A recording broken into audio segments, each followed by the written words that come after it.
भाषा सज्जता। विद्यार्थी मित्रों, आप अव्यय के बारे में जान चुके हैं। अब आप इन वाक्यों को सुनिए। निम्नलिखित वाक्य पढ़िए। भावेश कम बोलता है। साहिल झटपट तैयार हो गया। सानिया प्रतिदिन कार्यालय जाती है। वंदना भीतर बैठी है। यहां आपने देखा कि प्रथम वाक्य में भावेश के कम बोलने की बात है। यहां बोलने की क्रिया का निर्देश है। क्रिया कम या ज्यादा हो रही है, उसकी समझ उसके आगे जुड़े कम शब्द से होती है। अर्थात कम शब्द यहां पर बोलने की क्रिया की विशेषता बताता है, इसलिए इसे क्रिया विशेषण कहा जाता है।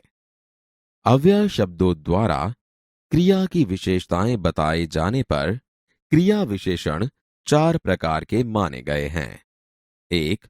कालवाचक क्रिया विशेषण, एडवर्ब ऑफ टाइम। 2. स्थानवाचक क्रिया विशेषण, एडवर्ब ऑफ प्लेस। परिमाणवाचक क्रिया विशेषण, एडवर्ब ऑफ क्वांटिटी। 4. रीतिवाचक क्रिया विशेषण, एडवर्ब ऑफ मेंबर। यहां पर आपने जो वाक्य पढ़े और सुने हैं, उनमें कम शब्द क्रिया का परिमाण बताता है, झटपट शब्द क्रिया की रीति बताता है, प्रतिदिन शब्द क्रिया का काल बताता है, भीतर शब्द क्रिया का स्थान बताता है। इस कोष्ठक को समझिए। कालवाचक क्रिया विशेषण, प्रातः, सायं, अब, तब, कभी, अभी, लगातार, हमेशा, रोज, हर बार आदि। स्थानवाचक क्रिया विशेषण, यहां, वहां, आगे, पीछे, ऊपर, नीचे, सामने आदि। परिमाणवाचक क्रिया विशेषण, थोड़ा, बहुत, कम, ज्यादा, अधिक, खूब, जितना, पर्याप्त आदि। रीतिवाचक क्रिया विशेषण, अचानक, तेजी से, सहसा, अकस्मात, ध्यानपूर्वक, शांतिपूर्वक आदि। मित्रों, इन वाक्यों को ध्यान से सुनिए। निम्नलिखित वाक्य पढ़िए। 1. राम के साथ लक्ष्मण भी वन में गए। 2. बगीचे के चारों ओर दीवार बनी हुई है। 3.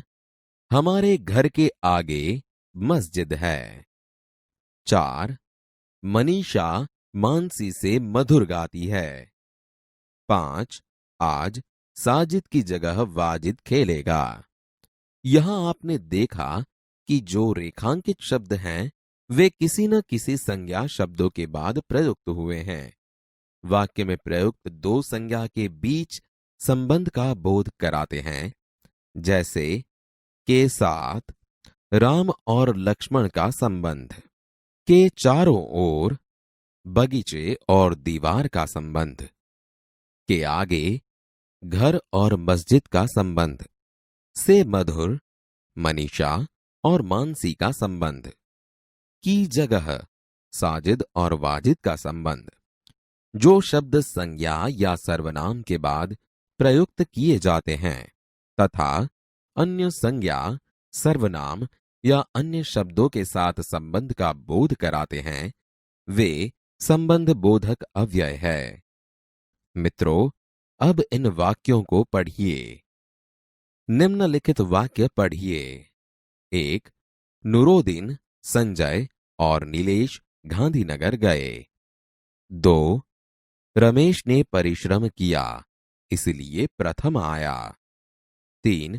यद्यपि हम निर्धन हैं, तथापि उदार है। 4.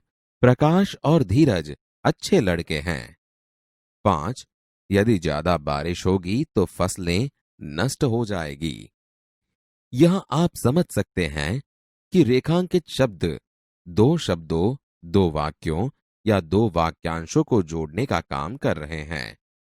दो वाक्यों, दो वाक्यांशों अथवा शब्दों को परस्पर मिलाने वाले शब्द को समुच्चय बोधक अव्यय कहा जाता है, जैसे और, किंतु, तथा, अथवा, इसलिए आदि। बाल दोस्तों, इन वाक्यों को सही भाव से पढ़िए। निम्नलिखित वाक्य पढ़िए। एक, अरे क्या बात करते हो। दो, हाय ये क्या हो गया। तीन, वाह कितना सुंदर बालक। चार, ठहर आगे मत बढ़। पांच, बाप रे इतना लंबा सांप। इन वाक्यों को पढ़ने से आप खुद कुछ महसूस कर रहे हो, है ना? हाँ, तो उपर्युक्त वाक्यों में रेखांकित शब्द शोक, विस्मय, हर्ष, क्रोध, भय आदि मान के भावों को प्रकट करते हैं।